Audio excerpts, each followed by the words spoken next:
안녕하세요. 엔투홍과 함께하는 투자여행 엔투홍입니다. 전 세계인의 입맛을 사로잡은 신라면의 회사죠. 바로 농심입니다. 그런데 K라면의 대표 주자인 농심, 주가는 왜 영 힘을 못 쓰고 있을까요? 오늘 그 속사정을 한번 파헤쳐 보겠습니다. 전문가님, 사실 요즘 K라면, 특히 농심의 인기가 정말 대단하잖아요. 해외에서도 난리고요. 근데 진짜 이상하게도 주가는 영 힘을 못 쓰는 것 같단 말이죠. 이 K라면 열풍이랑 부진한 주가, 이 괴리감을 저희가 어떻게 이해해야 할까요? 네, 엔투홍님 말씀이 맞습니다. 실제로 최근 6개월 동안의 주가 흐름을 보면요. 코스피 지수는 오르는데 농심 주가는 거의 제자리 걸음이거나 오히려 좀 뒤처졌어요. 정말 시장은 가는데 왜 내 종목만 안 가지? 딱 이런 상황인 거죠. 오늘 그 답답한 이유를 저희가 속 시원하게 한번 파헤쳐 보겠습니다. 네, 그래서 오늘 이 질문에 대한 답을 찾기 위해 저희가 이렇게 분석 순서를 준비했습니다. 먼저 라면 대장주 농심의 고민부터 시작해서 가장 중요한 해외 성장의 밝은 면과 어두운 면을 들여다볼 거고요. 그리고 농심의 미래가 걸린 새로운 성장 동력과 또 그에 따르는 리스크까지 오늘 아주 꼼꼼하게 짚어보겠습니다. 그럼 첫 번째 순서, 라면 대장주의 고민부터 바로 시작해 볼까요? 네, 이걸 쉽게 말하면요. 지금 브랜드의 명성과 인기는 역대 최고 수준인데 주식시장은 앞으로도 계속 이렇게 잘 클 수 있을까 하고 물음표를 던지고 있는 겁니다. 그러니까 투자자들은 지금의 인기, 그 너머에 있는 어떤 문제를 걱정하고 있다는 뜻이죠. 그게 바로 오늘 이야기의 핵심입니다. 그렇군요. 투자자들이 걱정하는 바로 그 어떤 문제가 해외 성장 스토리에 숨어 있을 것 같다는 생각이 드네요. 그럼 이야기의 핵심인 해외 사업 쪽으로 넘어가서 한번 살펴보겠습니다. 맞습니다.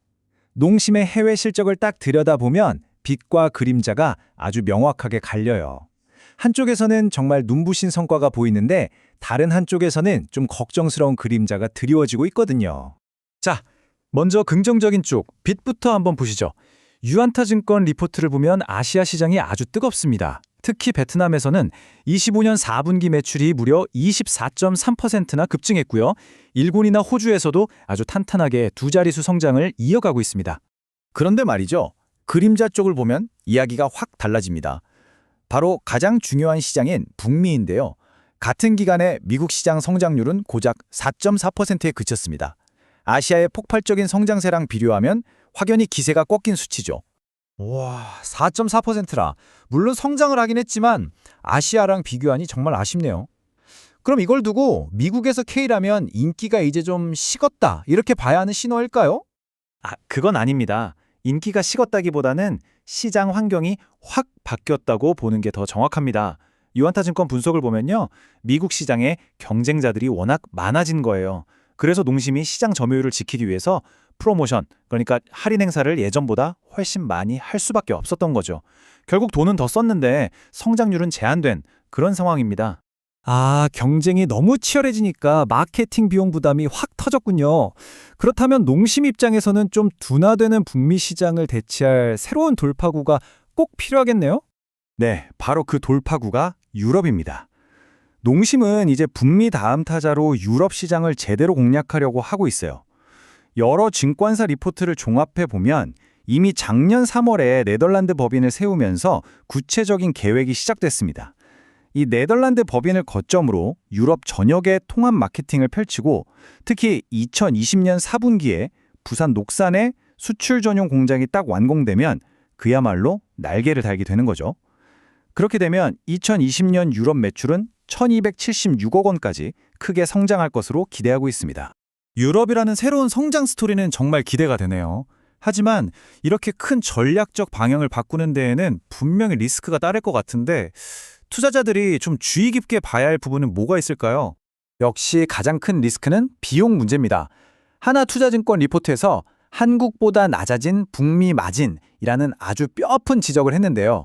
이게 무슨 말이냐면 앞에서 말씀드린 것처럼 미국 시장에서 경쟁 때문에 마케팅 비용을 너무 많이 쓴 나머지 이제는 미국에서 라면 하나 팔아서 남는 돈이 한국에서 파는 것보다도 더 적어졌다는 의미입니다. 좀 더 구체적으로 보면요. 틱톡이나 미국 MBC 방송 광고 같은 걸 하면서 광고 선전비가 작년보다 104억 원이나 늘었고요. 앞으로 유럽 시장 공략하고 또 녹산에 새 공장 짓는 데에도 어마어마한 돈이 들어가겠죠.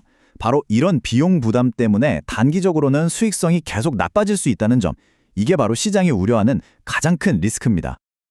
장기적으로는 크게 성장할 수 있는데 단기적으로는 돈 쓸 곳이 너무 많다. 이 두 가지가 팽팽하게 맞서고 있는 상황이네요. 그렇다면 증권사 애널리스트들은 이런 상황을 최종적으로 어떻게 평가하고 목표 주가는 어느 정도로 보고 있나요? 네, 증권사들의 시각을 한번 보죠. 공통점은 DS투자증권, 하나투자증권, 유안타증권 모두 투자 의견은 사라라는 의미의 매수를 유지했다는 겁니다. 장기 성장성에 대해서는 다들 동의하는 분위기예요. 하지만 목표 주가에서 시각이 좀 갈립니다. DS와 하나는 단기적인 비용 부담이 걱정된다며 목표 주가를 55만 원으로 내렸고요. 반면에 유안타증권은 53만 원을 그대로 유지했습니다. 결국 장기적으로는 좋지만 단기적인 허들은 일단 넘고 봐야 한다는 신중론이 좀 더 우세하다고 볼 수 있겠습니다. 네, 여러 증권사 리포트들을 종합해서 들어보니까 농심을 둘러싼 기대와 우려가 한눈에 딱 들어오네요. 전문가님, 그럼 마지막으로 투자자들이 꼭 기억해야 할 핵심 포인트만 딱 정리해 주실 수 있을까요? 물론입니다. 딱 세 가지로 요약해 드릴게요. 첫째, 농심의 브랜드 파워는 여전히 막강하고 아시아 시장은 아주 튼튼하게 잘 크고 있다.